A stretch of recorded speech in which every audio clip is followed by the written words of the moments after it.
From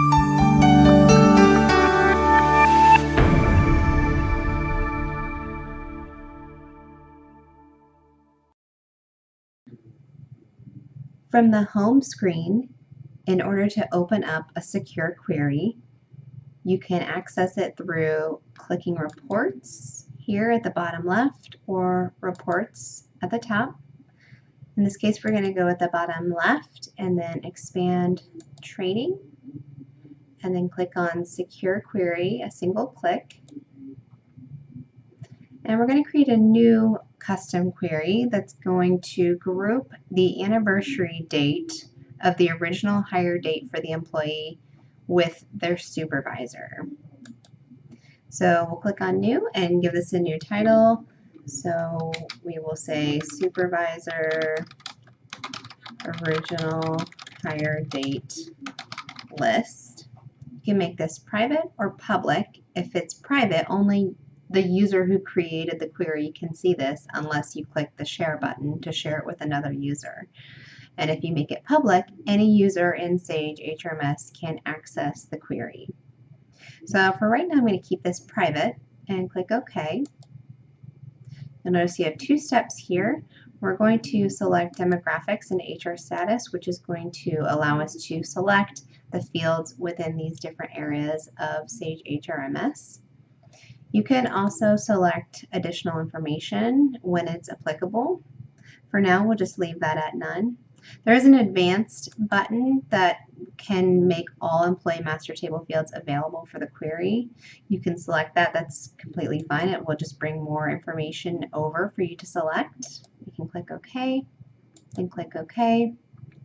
And now you'll be able to pick fields from the Pick Fields list, which right now we want to have the employee's first name as well as the last name. You can double click to bring it over to the right for the fields to include in the query, or you can single click the field and click on select to bring it over. Either way will get the field into the query.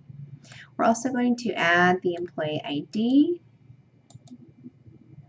the supervisor name,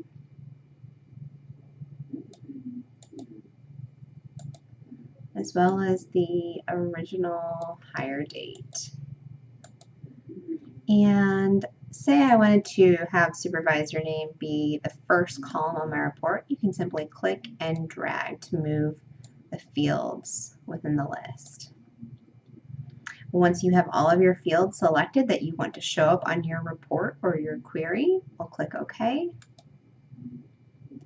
And then that's what we did in step 1, was select our fields. We'll move on to step 2, which is grouping our records. And I'd like to group this query by supervisor name and then by original hire date. You can also sort the records, say by last name, and say OK. Step 4 is a critical factor because that is our filter.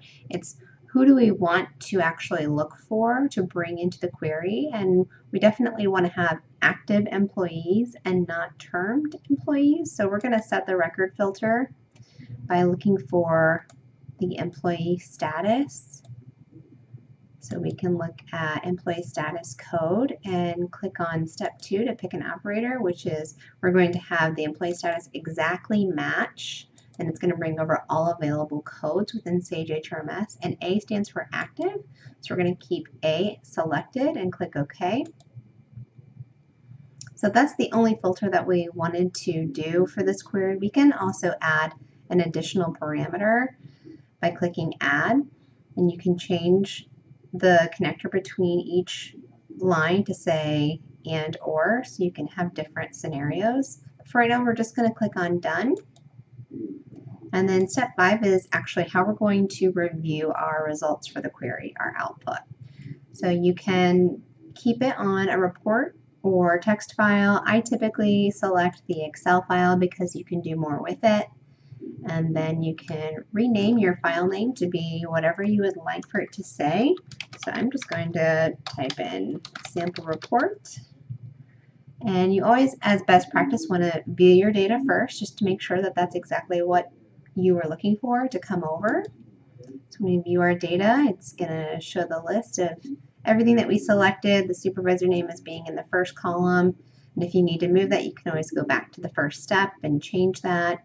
And it looks like it's bringing in all of our active employees. So that's a good thing. We're going to close the report, and then we can click on Run Query.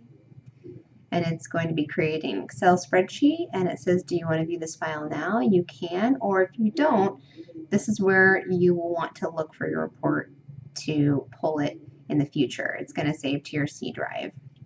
But I'm going to click on yes, and you'll notice that Excel is going to ask you to open this up. And then you have your sample report where you can save this anywhere else and have your data so that you can modify it in Excel.